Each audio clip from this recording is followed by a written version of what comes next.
مرحبا بكم، وكنشكركم على إثارتكم لهذا الموضوع الجد مهم الوطني اللي كيهم بلادنا والأجيال القادمة قبل كل شيء. امتى تأسست؟ تقريبا سنة هذه باش تأسست هذه الجمعية، باش كان الجمع التأسيسي ديالها بالضبط شهر 6 ديال السنة الماضية. الفكرة جات من بعد الخطاب ديال جلالة الملك تاع غشت 2018 اللي نادى فيه بواحد إصلاح عميق للتعليم، وقال لنا ودي بأن المنظومة التعليمية خاصها تكون ما تخرجش لنا، ما تكونش هي مصنع ديال البطالة، وإنما تخرج لنا الناس اللي هما غيخرج وغيلقى خدمته في سوق الشغل. الإشكالية ديال التعليم الحالي عندنا هو أن الناس كتقرأ باش كدوز الامتحان فقط، يعني الناس كتقرأ هذيك البيداغوجيه اللي عندها وداك التعليم الاكاديمي فقط من اجل الهدف ديالو هو اننا كندوزو امتحان. كنلقاو الناس الشباب اللي هما عندهم الاجازه، عندهم الماستر، عندهم الدكتوراه، ولا عندهم ديبلوم ديال باك بلس 5، ناس اللي هما مثقفين حقا ولكن ما قادرينش يوجهوا لسوق الشغل. جا الخطاب الملكي قال لك اودي خصنا واحد التعليم مهاراتي. التعليم الاكاديمي لا يكفي بوحده. التعليم الأكاديمي هو جيد، يرقي من الشخصية ديال الإنسان، يرقي من الوعي ديالو، من الفكر ديالو، لكن خصنا واحد المهارات يدوية اللي كذلك نقدروا نشتغلوا بها، وما يبقاش هذاك الشخص اللي خارج عنده دبلوم كيتسنى في شي شركة تعيط ليه باش تخدمه. هو عنده كفاءة، اولا عنده دبلوم اكاديمي او شهاده اكاديميه، عنده مهاره يدويه، عنده 3 اللغات ولا 4 اللي كيعبر بهم على هذاك التكوين اللي عنده، وفوق هذا الشيء كامل عنده انتماء للوطن. هاد القرايه كامله وهاد المهارات وهاد اللغات من اجل انعاش الاقتصاد الوطني ومن اجل النماء ببلادنا. دونك انا شخصيا القراءه ديال الخطاب الملكي ما كانتش قراءه يعني بحال القراءات اللي قراوها النقابيين او الاحزاب، اننا خصنا فوالا السونتر تكوين مهني ندخلوه داخل المنظومه التعليميه. شفتها بابسط من ذلك. اجي علاش ما ناخذوش جمعيات المجتمع المدني وندمجوهم داخل المنظومه التعليميه، ويولي عندنا من بين الاشكاليات اللي انا دائما كنت الاحظها. علاش هذاك النجار محقور، وعلاش هذاك القباص محقور، مع ان القبص راه فن، راه ماشي راه حنا عشنا قرون طويله ونحن سفراء الحضاره العربيه والحضاره الاسلاميه بهذا فن الجبس. نهار اللي ولينا كنديروا الميز ديال هذا اللي قاري عنده شهاده اكاديميه احسن من هذاك اللي عنده حرفه، هنا فين وقع الخلل. من هنا جات الفكره ديال تاسيس الجمعيه، على اساس اننا نساهموا في ادماج الحرف داخل التعليم الأكاديمي، وماشي فقط الحرف وإنما الخدمات الاجتماعية اللي كتخلي حتى الآباء مرتاحين على أولادهم وهم داخل المؤسسة. وهذا لا يكفي أيضا، كاين برنامج لغوي يعني ديال اكتساب اللغات. لا يكفي أن الإنسان يكون عنده تعليم أكاديمي وعنده مهارات ما كيعرفش يعبر عليها، وأخص بالذكر التعبير خارج الوطن. ضروري خصو تكون عنده لغات 2 3 اللي يكون سفير ديال بلادو، ديال هذيك المهارات اللي عنده، هذاك التكوين الاكاديمي يكون هو السفير فيه على برا. من هنا جات نفهموا انه انتم الان كتشجعوا يعني المغاربه بشكل عام انهم يتجهوا للتعليم العام ولا المدرسه العموميه، ولكن بشروط وبواحد الشكل معين. شنو هما هاد الشروط؟ شنو هو هاد الامور اللي كتقترحوا على هاد الناس في هاد المدرسه العموميه واللي فكرتوا فيها؟ اولا لماذا بعد المدرسه العموميه؟ اول حاجه خصنا نغرسوها في الوليدات ديالنا هي روح المواطنه، وهاد روح المواطنه كل شيء كيتكلم عليها، ولحد الان كنشوفوا بان حتى واحد ما قال لك فوالا ها هو، ها البوطون، ها هو، ها الزر اللي غنوركوا عليه ديال روح المواطنه.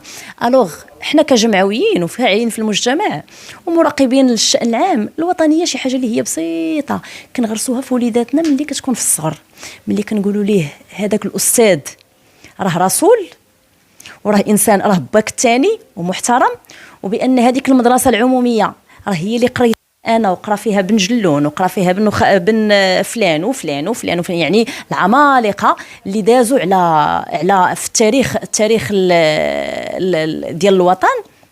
كنزرع فيه اولا الحب ديالو لهذيك المؤسسه، اون فوا كيحبها كيولي كينتمي ليها، نهار اللي كينتمي ليها كيولي كيحافظ عليها.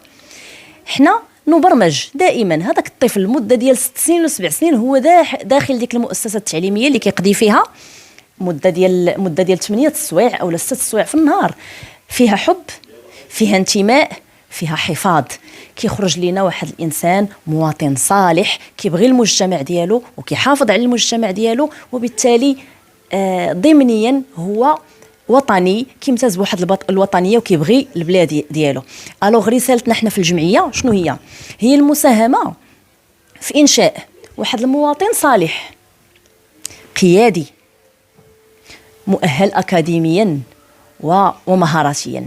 الوغ مواطن صالح كيحافظ على الوطن ديالو وكيبغيه وكيحبه، قيادي ماشي بالضروره يكون قائد ديال الجمعيه ولا حزب ولا نقابه ولا كذا وكذا وكذا، يقود راسه ما دائما، هو ما يحتاجش للاخر، هو قائد ديال الاهداف ديالو، قائد ديال الاحلام ديالو، ياخذ البكالوريا، ياخذ الماستر، ياخذ الدكتوراه، عنده حرفه ديالو في يده، عنده 3 ولا 4 ديال اللغات، ما محتاج لحتى شي حد انه يخدمه، ما محتاج لا الوسيطه، ما محتاج انه يوقف قدام البرلمان ويدير الاضراب، ما محتاج وقف احتجاجيه، ما محتاج حتى شي حاجه، هو قيادي منذ الصغر. ثم عنده تكوين اكاديمي، يعني شهاده اللي كتعطيها الدوله، وتكوين مهني، عنده مجموعه من المهارات اللي كيمتلكها وكتعبر عليه، وهو يعبر عليها ب4 أو 5 ديال اللغات. كنقولوا 2 اللغات مهمين، هي اللغه العربيه واللغه الامازيغيه، هادو لغات الهويه المغربيه، لغه الدوله المغربيه. ثم 2 اللغات اللي هي تمثل سفارته للعالم الخارجي.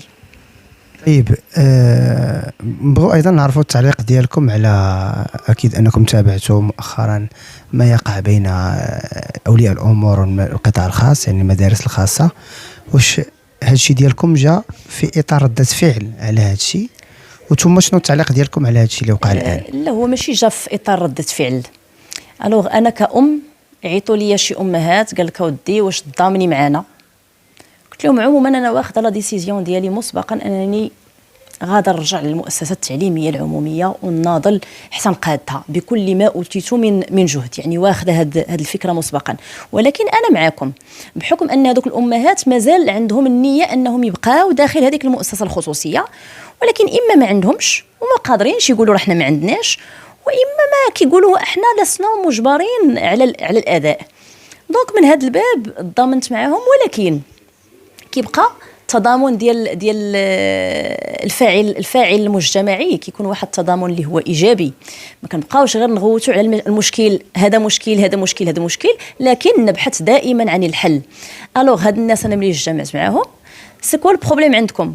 ما عندناش باش نخلصوا. واش ما عندكمش باش تخلصوا غير دابا ولا حتى العام الجاي؟ لان الا كان غير المشكل ديال دابا فهو مشكل متجاوز والحل ديالو بسيط جدا جدا جدا جدا، ولكن راه الاشكاليه هي اللي ما عندكمش باش تخلصوا العام الجاي. فالعديد منهم قال لك اودي لا، راه اما انا كنا خدامين انا وراجلي، واحد فينا جالس دابا من الخدمه، او لا نقصوا لهم من الاجره، او لا السيد سد المحل ديالو 3 شهور هذه في قيصريه، التجاره ديالو كسدات. فكان المقترح ديال واحد الانسان اللي هو يجد الحلول هي هذه: رجعوا للمؤسسه التعليميه العموميه، خصوصا في المنطقه اللي احنا ساكنين فيها. المؤسسه العموميه ذات جوده عاليه جدا، ما نقولوش عاليه وانما عاليه جدا، لا ينقصها. شنو ناقصها؟ لا، رحنا كنخدموا النهار كامل، ما يمكنش نجيب انا ولدي اسيدي تضامنوا في الترونسبور. فقال لك ودي قودي لينا حنا هاد العمليه، انت بحكم ان عندك واحد الخبره قودي لنا هاد العمليه. فعلا اجتمعنا، بدينا كنتلاقاو وكنديروا اجتماع من اجل انهم غينقلوا ولادهم الاحدى المؤسسه العموميه، وغاديين يتكلفوا هما بتكاليف ترونسبور، لا ريستوراسيون ديال ولادهم، يعني ماشي المدرسه اللي غادا تخلصها. فكان واحد الاوديو اللي درتو انا في الجروب ديالي، وللاسف ناضوا هما بارطاجاوه وتنشر على الصعيد الوطني وخارج الوطن، والناس كي يعني كيحسب لهم ان هذا الاوديو عجبهم، بعدا الناس كاع عجبتهم الفكره وتقبلوها وجاتهم فكره اللي هي بوزيتيف، ولكن كانوا يظنون انها هي وليده اللحظه. لا، هي ماشي وليده اللحظه، هي الفكره جايه منذ القدم. يعني واحد تنقيب، فيها تنقيب وفيها وقفه مع الذات وفيها جلسه مع ناس اللي هما في المجال التربوي، ناس ديال العمل الجمعوي، يعني استشارات عديده مدتها سنه. هذاك الشيء علاش كانت الفكره هي جاهزه. وكيف ما قلنا دائما الانسان اللي كيفكر بشكل ايجابي وما كيتكلمش على المشكل من اجل التكلم على المشكل، وانما دائما هو كيقلب على الحل. وهذا علاش لقات هذه الفكره اقبال كبير. وبين قوسين هذه الفكره اكيد انا متاكده انها عند العديد من الناس وكيفكروا فيها العديد من الناس، لكن كان فقط يجب واحد يبادر. طيب الناس اللي كيفكروا في هذه الفكره شنو رسالتك لهم، رسالتك الاخيره؟ الناس اللي فكروا في هذه الفكره، اولا الاختيار هو اختيار سهل وصعب في نفس الوقت. الاختيار سهل الا كنتي في واحد المنطقه، اول حاجه خصك ديرها تمشي تقلب على المدارس، المدرسه اللي كتاكد بان فيها مدير فيها عساس، هادو ضروريين، يعني هذه لا نقاش فيها. سينو غادي نلقاو حلول اخرى، اولا حنا في الجمعيه لقينا بدائل للمدارس، يعني الاعداديات والثانويات اللي ينقصهم هاد الموارد البشريه الاداريه. يعني مدرسه ما فيهاش الاعدادي، ما فيهاش مدير، ما فيهاش عساس، ما فيهاش حراس عامين. حنا في الجمعيه لقينا البدائل وحنا خدامين عليها ان شاء الله. لكن اللي هو بوحدو عجبته الفكره، اول حاجه يعني هو بوحدو ما خدام لا في اطار جمعوي، ما معاه ناس معاونين معاه، ما حتى شي حاجه، يعني بوحدو غيقرر عجبته الفكره ومش غيدي ولدو يحولوا. لا، خصو اولا يدقق في المدرسه، يدقق في النوعيه ديال الناس اللي هما كيقريو ولادهم في هذيك المدرسه، حيت بوتيت طيح في واحد العينه ديال الناس اللي هو اصلا ما باغيش يقري ولده، وهو يهين التعليم ويهين المنظومه التعليميه، كيدي ولده للمدرسه غير باش كيحيدو من قدامه ما يبقاش مبرزطو. الوغ قبل كل شيء يجب اختيار المدرسه بدقه، ثم الاندماج داخل جمعيه الاباء وما لها من اهميه.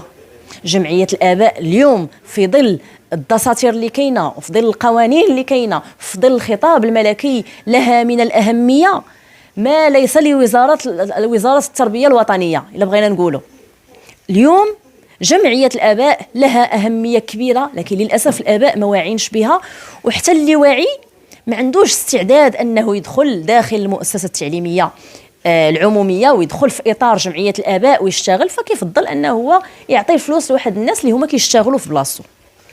شكرا.